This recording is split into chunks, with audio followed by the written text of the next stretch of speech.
सब प्रेम से बोलो गणपति भगवान की जय। ओम नमः शिवाय। हर हर महादेव।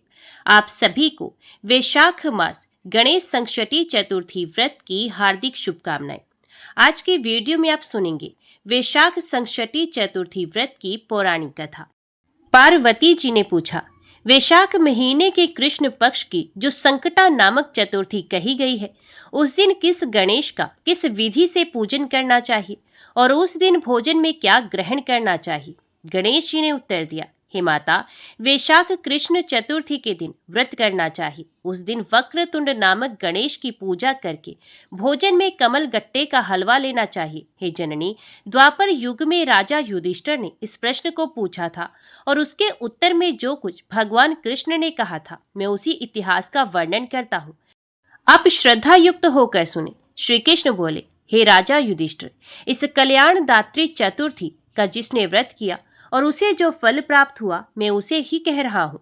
प्राचीन काल में एक रंतिदेव नामक प्रतापी राजा हुए हैं। जिस प्रकार आग तृण समूहों को जला डालती है, उसी प्रकार वे अपने शत्रुओं के विनाशक थे। उनकी मित्रता यम कुबेर इंद्रादिक देवों से थी। उन्हीं के राज्य में धर्मकेतु नामक एक श्रेष्ठ ब्राह्मण रहते थे। उनकी दो स्त्रियां थी।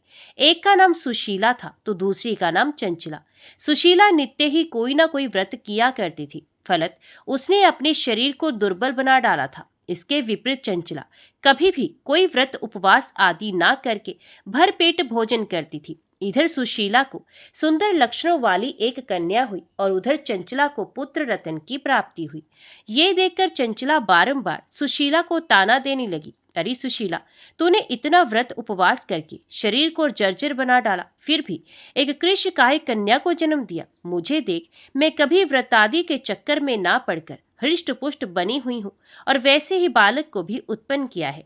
अपनी सोच का व्यंग बाण सुशीला के हृदय में चुभने लगा। वे पतिव्रता विधिवत गणेश जी की उपासना करने लगी। जब सुशीला ने भक्ति भाव से संकट नाशक गणेश चतुर्थी का व्रत किया तो रात्रि में वरदायक गणेश जी ने उसे दर्शन दिया। श्री गणेश जी ने कहा, हे सुशीला, तेरी आराधना से हम अत्यधिक संतुष्ट हैं। मैं तुम्हें वरदान दे रहा हूँ कि तेरी कन्या के मुख से निरंतर मोती और मूंगा प्रवाहित होते रहेंगे। हे कल्याणी, इससे तुझे सदा प्रसन्नता रहेगी। हे सुशीला, तुझे वेद शास्त्र वेता एक पुत्र भी उत्पन्न होगा। इस प्रकार का वरदान देकर गणेश जी वहीं अंतर ध्यान हो गए। वरदान प्राप्ति के फलस्वरूप उस कन्या के मुंह से सदैव मोती और मूंगा झड़ने लगे। कुछ दिनों के बाद सुशीला को एक पुत्र उत्पन्न हुआ। तदंतर धर्म केतु स्वर्गगामी हो गया। उसकी मृत्यु के अनंतर चंचला घर का सारा धन लेकर दूसरे घर में जाकर रहने लगी, परंतु सुशीला पति गृह में रहकर ही पुत्र और पुत्री का पालन पोषण करने लगी।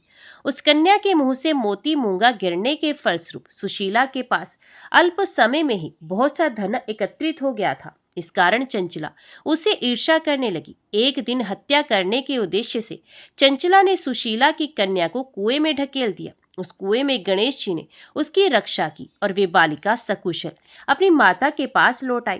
उस बालिका को जीवित देखकर चंचला का मन उद्विग्न हो उठा और वे सोचने लगी कि जिसकी रक्षा ईश्वर करता है, उसे कौन मार सकता है। इधर सुशीला अपनी पुत्री को पुण्य प्राप्त कर प्रसन्न हो गई। पुत्री को छाती से लगाकर उसने कहा, श्री गणेश जी ने तुझे पुण्य जीवन दान दिया है। अनाथों के नाथ गणेश जी ही हैं।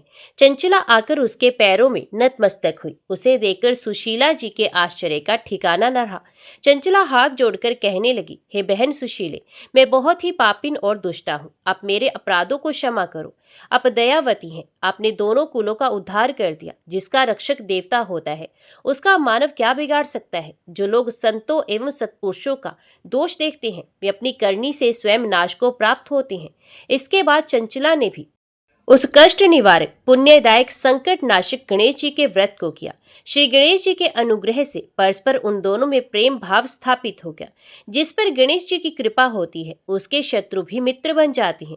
सुशीला द्वारा संकट नाशन गणेश चतुर्थी व्रत किए जाने के कारण ही उसकी सोत चंचला का हृदय परिवर्तन हो गया। श्री गणेश जी कहते हैं कि हे देवी, पूर्वकाल का पूरा वृत्तांत आपको सुना दिया। इस लोक में इससे श्रेष्ठ विघ्न विनाशक कोई दूसरा व्रत नहीं है। हैं। श्री कृष्ण जी कहते हैं कि हे धर्मराज, आप भी विधि पूर्वक गणेश जी का व्रत कीजिए। इसके करने से आपके शत्रुओं का नाश होगा तथा अष्ट सिद्धियां और नवनिधियां आपके सामने करबद्ध होकर खड़ी रहेंगी। हे धर्मपरायण युधिष्ठिर, आप अपने भाइयों, धर्मपत्नी और माता के सहित इस व्रत को कीजिए। इसे थोड़े ही समय में ही आप अपने राज्य को प्राप्त कर लेंगे। सब प्रेम से बोलो, गणपति भगवान की जय। प्राचीन काल में सतयुग में मकरध्वज नामक एक राजा हुए। वे प्रजा पालन के प्रेमी थे। उनके राज्य में कोई निर्धन नहीं था। चारों वर्ण के लोग अपने अपने धर्मों का पालन करते थे। प्रजाओं को चोर डाकू आदि का भय नहीं था। प्रजा स्वस्थ रहती थी। सभी लोग उदार, सुंदर, बुद्धिमान, दानी और धार्मिक थे। इतना सुंदर राज्य शासन होते हुए भी राजा को पुत्र की प्राप्ति नहीं हुई। तत्पश्चात महर्षि याज्ञवल्क्य की कृपा से उन्हें कालांतर में एक पुत्र की प्राप्ति हुई। राजा राज्य का भार अपने मंत्री धर्मपाल पर सौंपकर विविध प्रकार के खेल खिलौनों से अपने राजकुमार का पालन पोषण करने लगे। राज्य शासन हाथ में आ जाने के कारण मंत्री धर्मपाल धन धान्य द्वारा समृद्ध हो गए। मंत्री महोदय को एक से एक बढ़कर 5 पुत्र हुए। मंत्री पुत्रों का धूमधाम के साथ विवाह हुआ और वे सब धन का उपभोग करने लगे। मंत्री के सबसे छोटे लड़के की बहू अत्यंत धर्मपरायणी थी। चैत्र कृष्ण चतुर्थी आने पर उसने भक्ति पूर्वक गणेश जी की पूजा की। उसका पूजन और व्रत देखकर उसकी सास कहने लगी, अरे क्या तंत्र मंत्र द्वारा मेरे पुत्र को वश में करने का उपाय कर रही है। बार बार सास के निषेध किए जाने पर भी जब बहू ने ना मानी तो सास ने कहा, अरे दुष्टा, तू मेरी बात मान नहीं रही, मैं पीट कर तुझे ठीक कर दूंगी। मुझे ये सब तांत्रिक अभिचार पसंद नहीं। इसके उत्तर में बहू ने कहा, हे सासू जी, मैं संकट नाशक गणेश जी का व्रत कर रही हूँ। ये व्रत अत्यंत फलदायक होता है। अपनी पतोहू की बात सुनकर उसने अपने पुत्र से कहा कि हे पुत्र, तुम्हारी बहू जादू टोने पर उतारू हो गई है। मेरे कई बार मना करने पर भी वे दुराग्रह वश नहीं मान रही। इस दुष्टा को मार पीट कर ठीक कर दो। मैं गणेश को नहीं जानती, ये कौन है और इनका व्रत कैसे होता है। हम लोग तो राजकुल के मनुष्य हैं, फिर हम लोगों की किस विपत्ति को ये नष्ट करेंगे। माता की प्रेरणा से उसने बहू को मारा पीटा। इतनी पीड़ा सहकर भी उसने व्रत किया। पूजन उपरांत वे गणेश जी का स्मरण करती हुई उनसे प्रार्थना करने लगी कि हे गणेश जी महाराज, हे जगतपति, आप हमारे सास ससुर को किसी प्रकार का कष्ट दीजिए। हे गणेश्वर, जिससे उनके मन में आपके प्रति भक्ति भाव जागृत हो। विभु विश्वात्मा गणेश जी ने सबके देखते ही देखते राजकुमार का अपहरण करके मंत्री धर्मपाल के महल में छिपाकर रख दिया। बाद में उसके वस्त्र, आभूषण आदि उतारकर राजमहल में फेंक दिए और स्वयं अंतर्ध्यान हो गए। इधर राजा ने अपने पुत्र को शीघ्रता से पुकारा, परंतु कोई प्रत्युत्तर नहीं मिला। फिर उन्होंने मंत्री के महल में जाकर पूछा कि मेरा राजकुमार कहाँ चला गया। महल में उसके सभी वस्त्र आभूषण तो हैं, लेकिन राजकुमार कहाँ चला गया? किसने ऐसा निंदनीय कार्य किया है? हाय, मेरा राजकुमार कहाँ गया? राजा की बात सुनकर मंत्री ने उत्तर दिया, हे राजन, आपका चंचल पुत्र कहाँ चला गया इसका मुझे पता नहीं। मैं अभी गांव, नगर, बाग बगीचे आदि सभी स्थानों में खोज कर आता हूँ। इसके बाद राजा अपने सभी नौकरों, सेवकों आदि से कहने लगे कि हे अंगरक्षकों, मंत्रियों, मेरे पुत्र का पता शीघ्र ही लगाओ। राजा का आदेश पाकर दूत लोग सभी स्थानों में खोज करने लगे। जब कहीं भी पता ना लगा तो आकर राजा से डरते डरते निवेदन किया कि महाराज, अपहरणकारियों का कहीं सुराग नहीं मिला। राजकुमार को आते जाते किसी ने नहीं देखा। उनकी बातों को सुनकर राजा ने मंत्री को बुलवाया। मंत्री से राजा ने पूछा कि मेरा राजकुमार कहाँ है? हे धर्मपाल, मुझसे साफ साफ बता दे कि राजकुमार कहाँ है। उसके वस्त्र आभूषण तो दिखाई पड़ते हैं, केवल वे नहीं। अरे नीच, मैं तुम्हारा वध कर डालूंगा, तेरे कुल को नष्ट कर दूंगा। इसमें जरा भी संदेह नहीं। राजा द्वारा डांट पड़ने पर मंत्री चकित हो गया। मंत्री ने सर झुकाकर कहा कि हे भूपाल, मैं पता लगाता हूँ, इस नगर में बालक अपहरणकर्ताओं का कोई गिरोह नहीं है और ना ही डाकू आदि रहते हैं। फिर भी हे प्रभु, पता नहीं किसने ऐसा नीच कर्म किया और ना जाने वे कहाँ चला गया। धर्मपाल ने आकर महल में अपनी पत्नी और पुत्रों से पूछा। अपनी सभी बहुओं को बुलाकर भी उसने पूछा कि ये कर्म किसने किया है। यदि राजकुमार का पता नहीं लगा तो राजा मुझ अभागे के वंश का विनाश कर देंगे। ससुर की बात सुनकर छोटी बहू ने कहा कि हे दादाजी, आप इतने चिंतित क्यों हो रहे हैं? आप पर गणेश जी का कोप हुआ है, इसलिए आप गणेश जी की आराधना कीजिए। राजा से लेकर नगर के समस्त स्त्री पुरुष, बालक वृद्ध संकट नाशक चतुर्थी का व्रत विधि पूर्वक करे तो गणेश जी की कृपा से राजकुमार मिल जाएंगे। मेरा वचन कभी मिथ्या नहीं होगा। छोटी बहू की बात सुनकर ससुर ने हाथ जोड़कर कहा कि हे बहू, तुम धन्य हो, तुम मेरा और मेरे कुल का उद्धार कर दोगी। गणेश जी की पूजा कैसे की जाती है? हे सुलक्षणी, मुझे बताओ। मैं मंद बुद्धि होने के कारण व्रत के महात्म्य को नहीं जानता हूँ।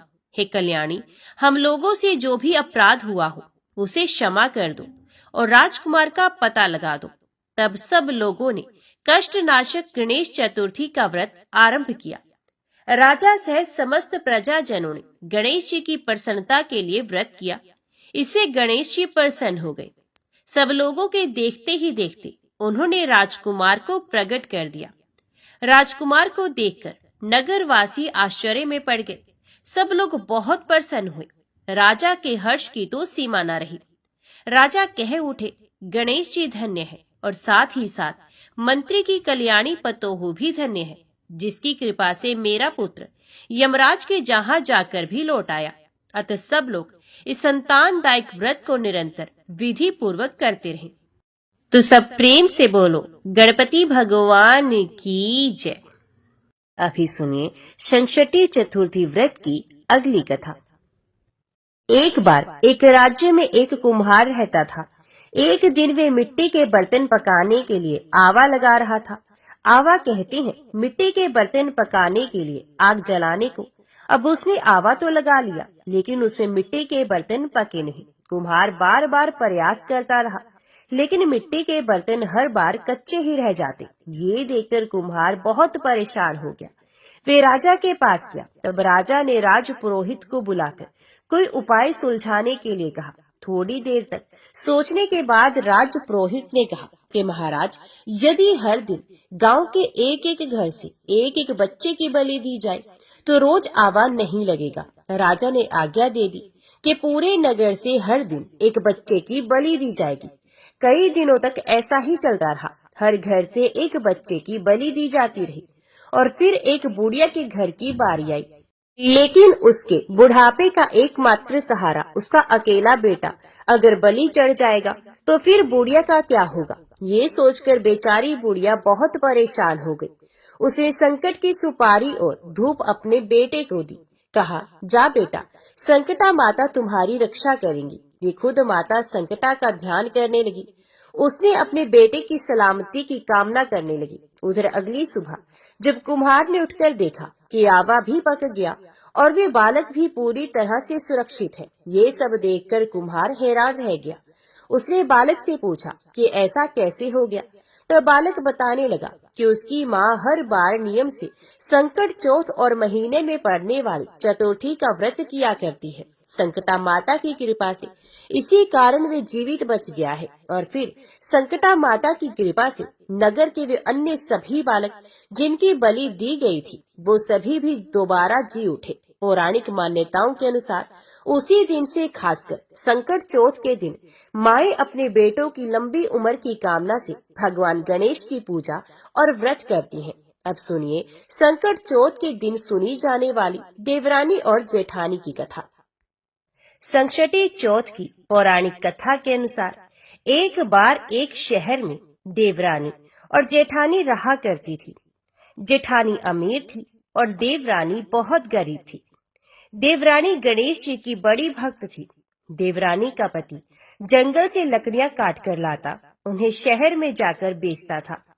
इस प्रकार उनका जीवन चल रहा था। देवरानी का पति अक्सर बीमार रहता था। तब देवरानी जेठानी के घर का सारा काम करती और बदले में जेठानी उसे बचा हुआ खाना, पुराने कपड़े आदि दे देती। इसी से किसी तरह देवरानी का परिवार चल रहा था। माघ के महीने में देवरानी ने तिलचोट का व्रत किया। 5 आने का तिल और गुड़ लाकर तिलकुट बनाया। पूजा करके तिलचोट की कथा सुनी और फिर तिलकुटा छींके में रख दिया, क्योंकि संकट चौथ का व्रत बिना चंद्र देवता को अर्घ्य दिए अधूरा माना जाता है। तो देवरानी सोचने लगी कि चंद्रमा उदय होने पर पहले तिलकुट और उसके बाद ही वे कुछ और खाएगी। कथा सुनकर वे जेठानी के यहाँ चली गई। खाना बनाकर जेठानी के बच्चों से उसने खाना खाने के लिए कहा। तब बच्चे कहने लगे कि माँ ने व्रत किया है और माँ भूखी है। जब माँ खाना खाएगी तब हम भी खा लेंगे। जेठ जी को खाना खाने के लिए कहा तो जेठ जी कहने लगे कि मैं अकेला नहीं खाऊंगा। जब चांद निकलेगा तभी सब मिलकर खाना खाएंगे, तब मैं भी खा लूंगा। जेठानी ने उससे कहा कि आज तो किसी ने भी अभी तक खाना नहीं खाया, तो मैं तुम्हें कैसे दे दूं? तुम सुबह सवेरे आकर बचा हुआ खाना ले जाना। क्योंकि हर दिन तो जेठानी का बचा हुआ खाना या सुबह का बचा हुआ खाना अपनी देवरानी को दे दिया करती थी। इधर देवरानी के घर पर उसका पति और बच्चे बेचारे सब आस लगाए हुए ही बैठे थे कि आज तो त्योहार है, इसलिए कुछ आज पकवान आदि खाने को मिलेगा। देवरानी बिना खाने के जब अपने घर लौटी और बच्चों को पता चला कि आज तो पकवान क्या, रोटी भी खाने को नहीं मिलेगी, तो सारे बच्चे उदास हो गए, भूख के मारे रोने लगे। उसके पति को भी बहुत गुस्सा आया। उसका पति गुस्से में कहने लगा, सारा दिन काम करके भी तुम 2 रोटी नहीं ला सकती, तो काम ही क्यों करती हो? पति ने गुस्से में आकर पत्नी को कपड़े धोने के धोने से मारा। धोना हाथ से छूट गया तो पाटे से मारा। अब वे बेचारी देवरानी गणेश जी को याद करती हुई रोते रोते पानी पीकर ही सो गई। उस दिन गणेश जी देवरानी के सपने में आए और कहने लगे, धुवनी मारा, पाटी मारा, सो रही है या जाग रही है? देवरानी कहने लगी, कुछ सो रही हूँ, कुछ जाग रही हूँ। तब गणेश जी फिर से बोले, भूख लगी है, कुछ खाने को दो। देवरानी कहने लगी, क्या दूं? मेरे घर में तो अन्न का एक दाना भी नहीं है। जेठानी बेचारी बचा कुचा खाना देती थी, आज वो भी नहीं मिला। पूजा का बचा हुआ तिलकुटा चीकी में पड़ा है, वही खा लो। तिलकुटा खाने के बाद गणेश जी फिर से कहने लगे, उवने मारी, पाटी मारी, निपटाए लगी है, कहाँ निपटूं? तो वही बोली, ये पड़ा घर, जहाँ इच्छा हो वही निपट लो। फिर गणेश जी बच्चे की तरह कहने लगे, अब हाथ कहाँ पहुँचूं? नींद में मगन देवरानी को बहुत गुस्सा आया। वे सोचने लगी कि कब से तंग किए जा रहे हो। तो उसने गुस्से से कहा कि मेरे सर पर पूछो और कहाँ पहुँचोगे? इतना सब होने के बाद देवरानी के घर तो चमत्कार हो उठा। देवरानी जब सुबह उठी तो देखकर हैरान रह गई कि उसका पूरा घर हीरे मोती से जगमगा रहा है। सर पर जहाँ विनायक जी पहुँचे थे वहाँ तो हीरे के टीके और बिंदी जगमगा रही थी। उस दिन देवरानी अपनी जेठानी के यहाँ काम करने के लिए नहीं गई। बड़ी देर तक देवरानी की राह देखने के बाद जेठानी ने अपने बच्चों को देवरानी को बुलाने के लिए भेजा। जेठानी सोच रही थी कि शायद मैंने कल अपनी देवरानी को खाना नहीं दिया, हो सकता है इसलिए मेरी देवरानी बुरा मान गई है, इसलिए आज नहीं आई होगी। तो बच्चे बुलवाने गए तो कहने लगे, चाची चलो, माँ ने बुलाया है, सारा काम पड़ा हुआ है। देवरानी कहने लगी, अब उसकी जरूरत नहीं है, मेरे घर में अब सब कुछ है। गणेश जी भगवान ने मुझ पर बड़ी कृपा की है। अब बच्चे अपने घर पर गए। घर जाकर अपनी माँ को सब बताया कि माँ, चाची का घर तो पूरा हीरे मोतियों से जगमगा रहा है। अब उनका घर पहले की तरह टूटा फूटा नहीं रहा। जेठानी ने ये सब सुना तो उसे विश्वास नहीं हुआ और वे सोचने लगी, बच्चे मजाक कर रहे होंगे। फिर वे दौड़ी दौड़ी अपनी देवरानी के घर आई और जो कुछ उसने देखा उसकी आंखें खुली की खुली रह गई। वे देवरानी से पूछने लगी, अरे ये सब कैसे हुआ? तब देवरानी तो बड़ी सीधी सादी थी, बहुत भोली भाली थी। उसने उसके साथ जो कुछ हुआ सब कुछ अपनी जेठानी से कह दिया। जेठानी बड़ी चालाक थी। घर लौटकर जेठानी ने अपने पति से कहा कि आप मुझे धोबन और पाटे से मारो। उसका पति कहने लगा, हे भलमानस, मैंने तो तुम्हारी ऊपर कभी हाथ तक नहीं उठाया। मैं भला तुम्हें धवन और पाटे से कैसे मार सकता हूँ? लेकिन जेठानी मानी ही नहीं और वे जिद करने लगी कि मुझे पीटो। मजबूर होके उसके पति को उसे मारना ही पड़ा। अब उसने ढेर सारा घी डालकर चूरमा बनाया और चीके में रखकर सो गई। रात को चौथ विनायक जी सपने में आए और कहने लगे कि भूख लगी है, क्या खाऊं?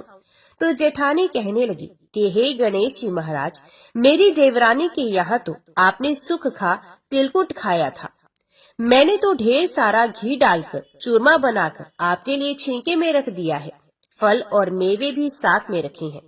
हे गणपति जी महाराज, जो चाहे वे आप खा लीजिए। सारा चूरमा खाने के बाद गणपति जी कहने लगे, निपटे कहा? तो जेठानी कहने लगी, उसके यहाँ तो टूटी फूटी झोपड़ी थी, मेरे यहाँ तो कंचन का महल है, जहाँ चाहो निपट लो। तब गणेश जी ने पूछा, अच्छा ठीक है, अब बताओ मैं पहुँचूं कहाँ? तो जेठानी कहने लगी, मेरे माथे पर बड़ी सी बिंदी लगाकर पहुँच लो।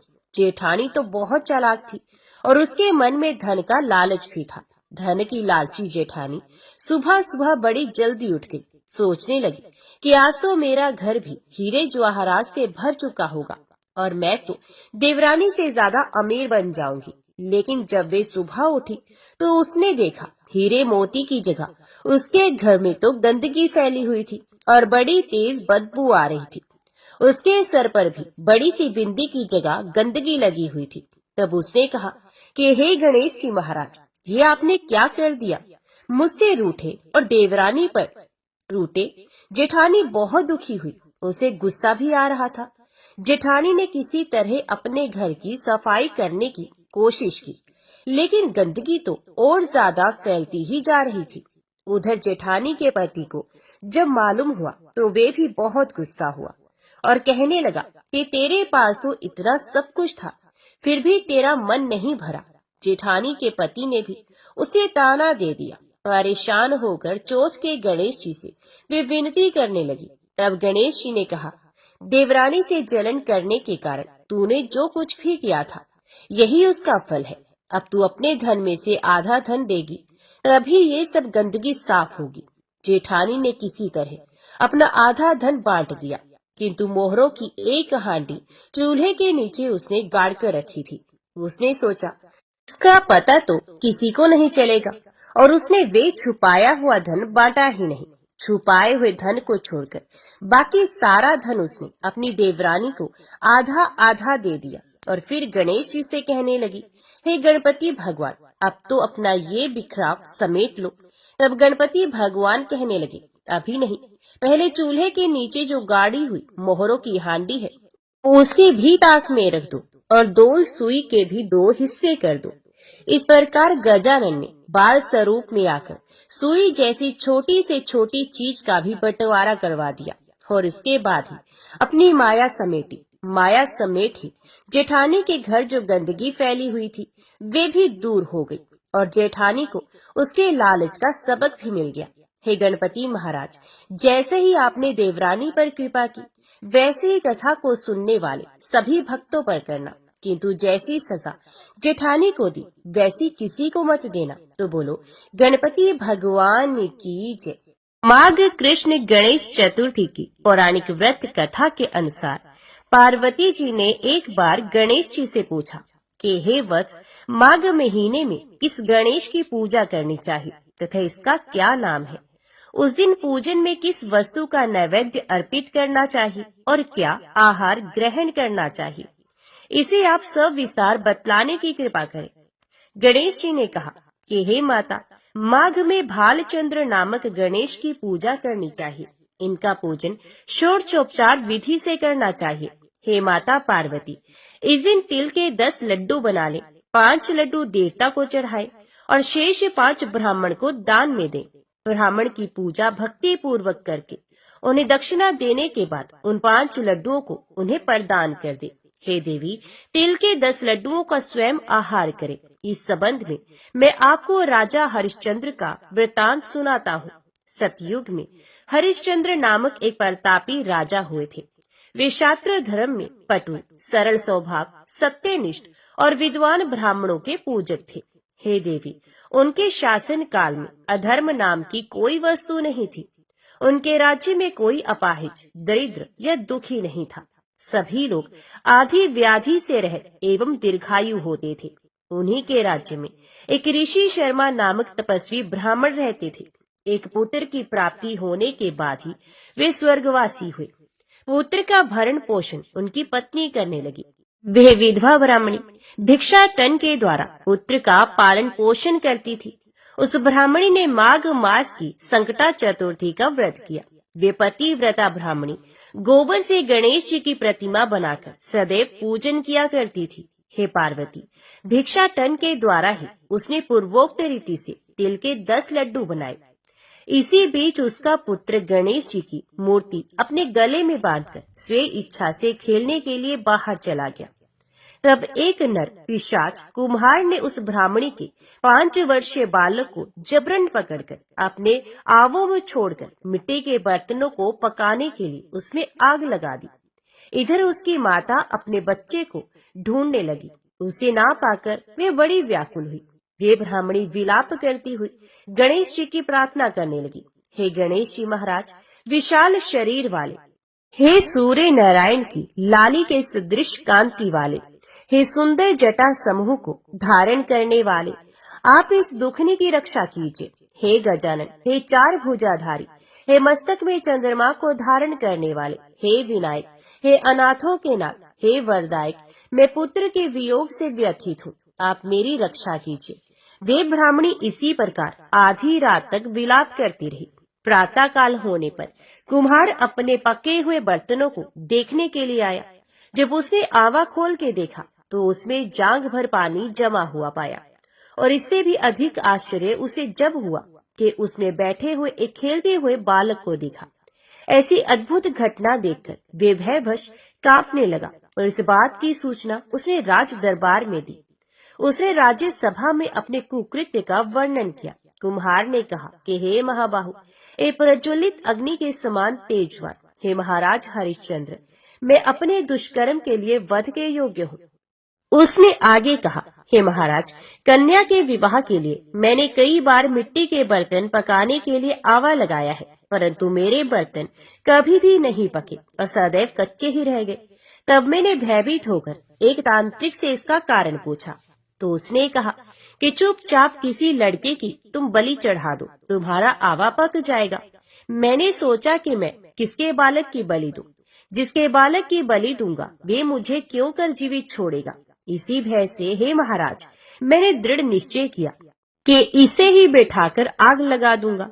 मैंने अपनी पत्नी से परामर्श भी किया कि ऋषि शर्मा ब्राह्मण मृत हो गए हैं। उनकी विधवा पत्नी भीख मांगकर अपना गुजारा करती है। अरे, वे लड़के को लेकर क्या करेगी? मैं यदि उसके पुत्र को बलि दे दूं तो मेरे बर्तन भी पक जाएंगे।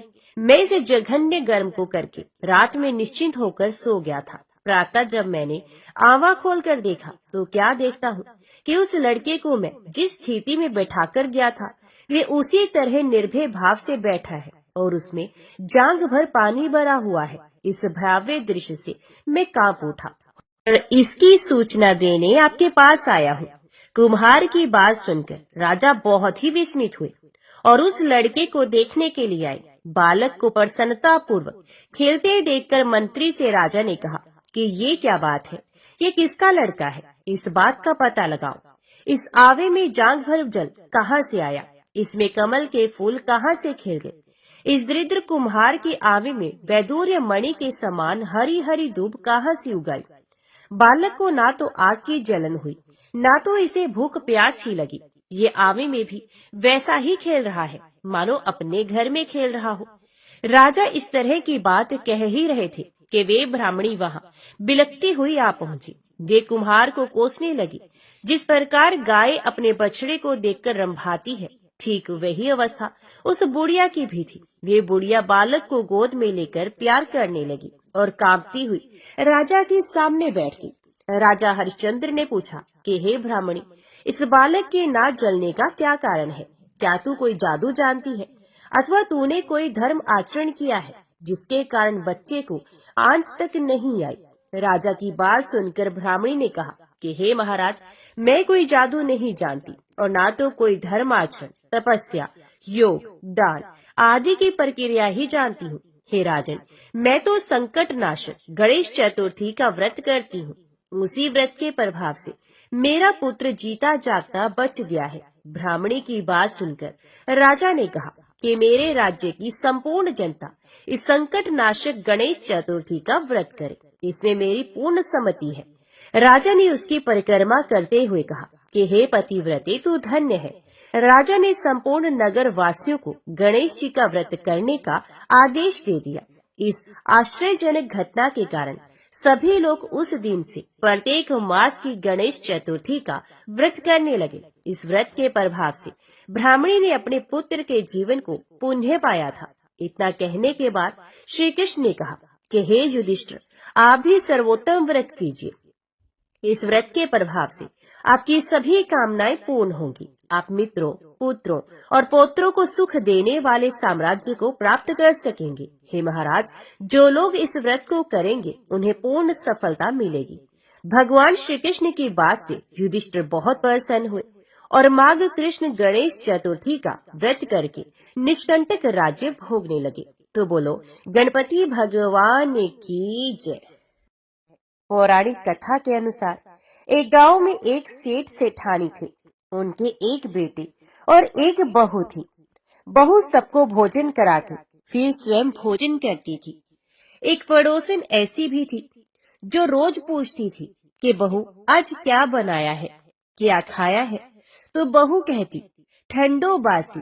एक दिन उसके पति ने ऐसा सुनकर विचार किया कि आज तो पकवान बनाए जाए, फिर देखें कि मेरी पत्नी क्या कहती है।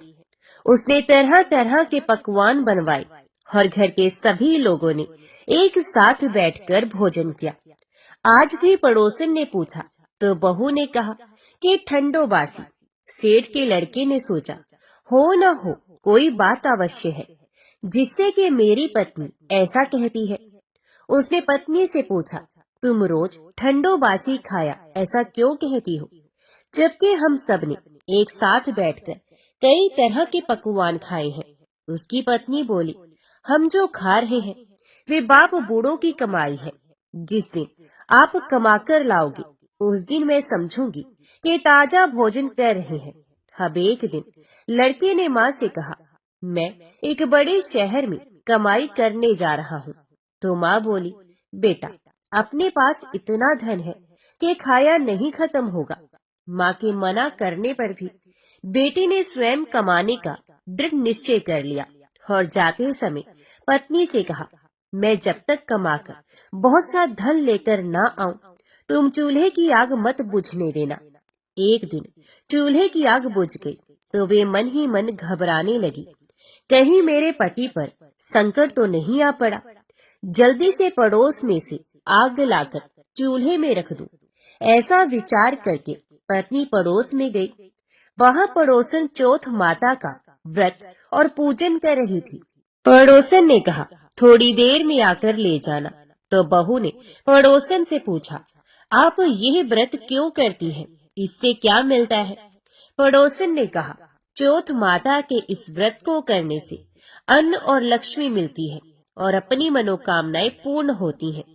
अब बहू भी चौथ माता का व्रत करने लगी। दीवार पर उसने चौथ माता का चित्र बनाया। उस दिन घी और गुड़ का चूरमा बनाकर रात्रि को चंद्रमा को अर्घ्य देकर उसने भोजन किया। ऐसा करते करते बहुत दिन हो गए। चौथ माता ने उस बहू के पति को सपना दिया कि शाहूकार का बेटा तू जागे की सोवे, तेरी पत्नी तुझे बहुत याद कर रही है। घर जाकर उसकी चिंता मिटा दे। तू दुकान खोलकर कंकु केसर का पगलिया बना के बैठ जाना। आज तेरा हिसाब किताब चुकता हो जाएगा। अब तो चौथ माता ने जैसा कहा था वैसा ही हुआ। उसने घर जाने की तैयारी की और गाड़ी भर के धन दौलत लेकर चल दिया। रास्ते में एक बड़ा सा काला नाग फन फैलाए बैठा था और कहने लगा, आज तो मैं तुम्हें डसूंगा, नहीं छोड़ूंगा। आज तेरी आयु पूरी हो गई है। सेठ के लड़के ने कहा, आज चौथ माता ने मुझे सपना दिया तो मैं पत्नी से मिलने घर जा रहा हूँ। वहाँ मेरी पत्नी बहुत चिंता कर रही होगी। मैं उससे मिलकर जरूर आऊंगा, तब तुम मुझे डस लेना। नाग ने कहा, तुम शपथ पूर्वक कह के जाओ तो मैं तुम्हें जाने दूंगा, परंतु लौटकर नहीं आए तो तुम्हारे घर आकर मैं तुम्हें डस लूंगा। इस प्रकार सांप को वचन देकर वे घर पहुंचा। वहां सभी से हंसी खुशी से मिला और भोजन करने उदास होकर बैठ गया।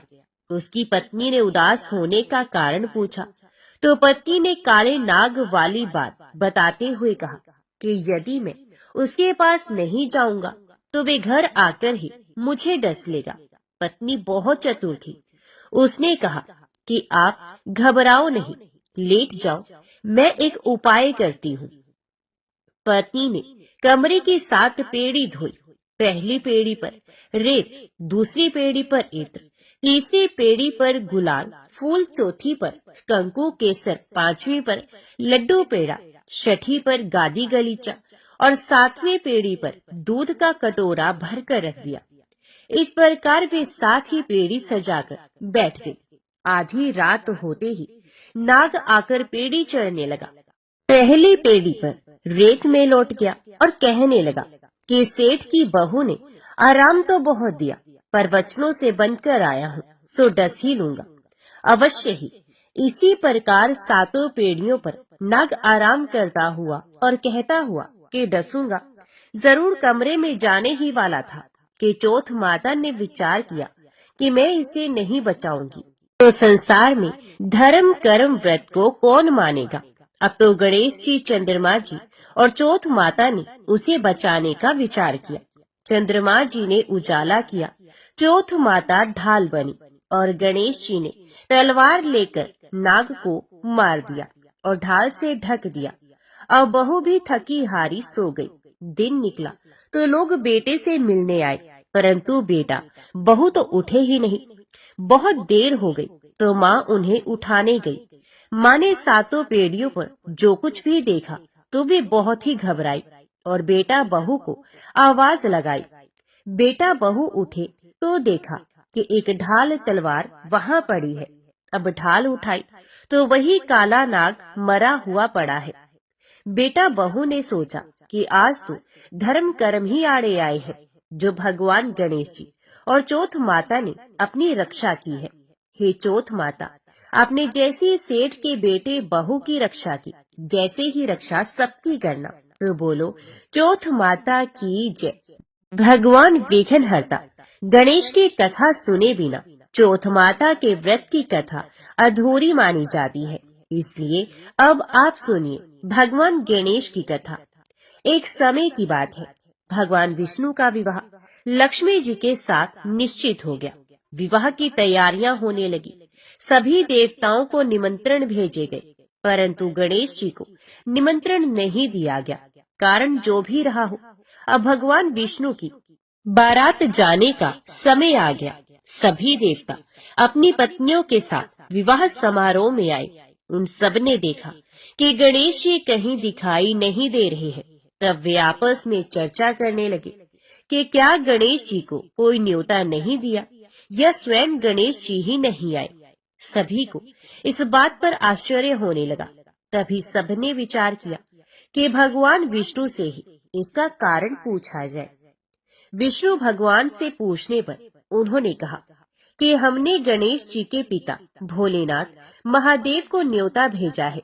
यदि गणेश जी अपने पिता के साथ आना चाहते हो तो आ जाते, अलग से न्योता देने की कोई आवश्यकता भी नहीं थी। दूसरी बात ये है कि उनको 1.25 मन मूंग, 1.25 मन चावल, 1.25 मन घी और 1.25 मन लड्डू का भोजन दिन भर में चाहिए। यदि गणेश जी नहीं आएंगे तो कोई बात नहीं, दूसरे के घर जाकर इतना सारा खाना पीना अच्छा भी नहीं लगता। इतनी वार्ता कर ही रहे थे कि किसी एक ने सुझाव दिया, यदि गणेश जी आ भी जाए तो उनको द्वारपाल बनाकर बैठा देंगे कि आप घर की देखभाल करना। आप तो चूहे पर बैठकर धीरे धीरे चलोगे तो बारात से बहुत पीछे रह जाओगे। यह सुझाव भी सबको पसंद आ गया, तो भगवान विष्णु ने भी अपनी सहमति दे दी। होना क्या था, इतने में गणेश जी वहां आ पहुंचे और उन्हें समझा बुझाकर घर की रखवाली करने बैठा दिया गया। बारात चल दी। तब नारद जी ने देखा कि गणेश जी तो दरवाजे पर ही बैठे हुए हैं, तो वे गणेश जी के पास गए और रुकने का कारण पूछा। गणेश जी कहने लगे कि भगवान विष्णु ने मेरा बहुत अपमान किया है। नारद जी ने कहा कि आप अपनी मूषक सेना को आगे भेज दो, तो वे रास्ता खोद देगी, जिससे उनके वाहन धरती में धंस जाएंगे। तब आपको सम्मान पूर्वक बुलाना ही पड़ेगा। अब तो गणेश जी ने अपनी मूषक सेना जल्दी से आगे भेज दी और सेना ने जमीन पोली कर दी। जब बारात वहां से निकली तो रथों के पहिए धरती में धंस गए।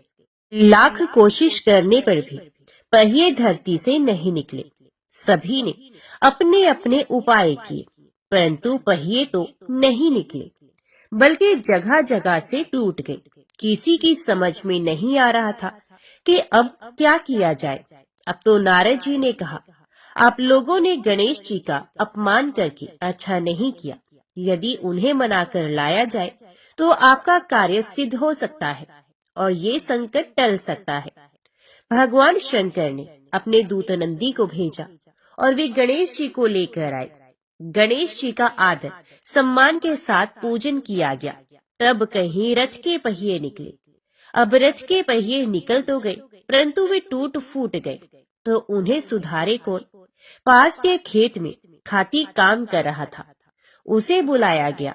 खाती अपना कार्य करने के पहले श्री गणेशाय नमः कहकर गणेश जी की वंदना मन ही मन करने लगा। देखते ही देखते खाती ने सभी पहियों को ठीक कर दिया। तब खाती कहने लगा कि हे देवताओं, आपने सर्वप्रथम भगवान गणेश जी को नहीं मनाया होगा और ना ही उनका पूजन किया होगा, इसलिए तो आपके साथ ये संकट आया है। हम तो मूर्ख अज्ञानी हैं, फिर भी पहले गणेश जी को पूजते हैं, उनका ध्यान करते हैं। आप लोग तो देवता गण हैं, फिर भी आप गणेश जी को कैसे भूल गए। अब आप लोग भगवान श्री गणेश जी की जय बोलकर जाएं, तो आपके सब काम बन जाएंगे और कोई संकट भी नहीं आएगा। अब सभी को अपनी अपनी गलती का पश्चाताप हुआ और सबने भगवान गणेश जी की जय जयकार करते हुए और बारात वहां से चल दी और भगवान विष्णु का लक्ष्मी जी के साथ विवाह संपन्न करा के सभी सकुशल घर लौट आए। तो हे गणेश जी महाराज, आपने जैसे भगवान विष्णु के कार्य को सिद्ध किया, वैसे सभी के कार्य को सिद्ध करना। तो बोलो भगवान गणेश की जय। तो ये थी आज की चौथ माता की कहानी, विघ्नहर्ता भगवान गणेश की कहानी। आज की कथा अच्छी लगी तो वीडियो को लाइक करना मत भूलेगा और कमेंट में चौथ माता की जय और भगवान गणेश की जय भी जरूर लिखिएगा और हमारे चैनल को भी सब्सक्राइब जरूर कीजिएगा। ओम श्री गणेशाय नमः।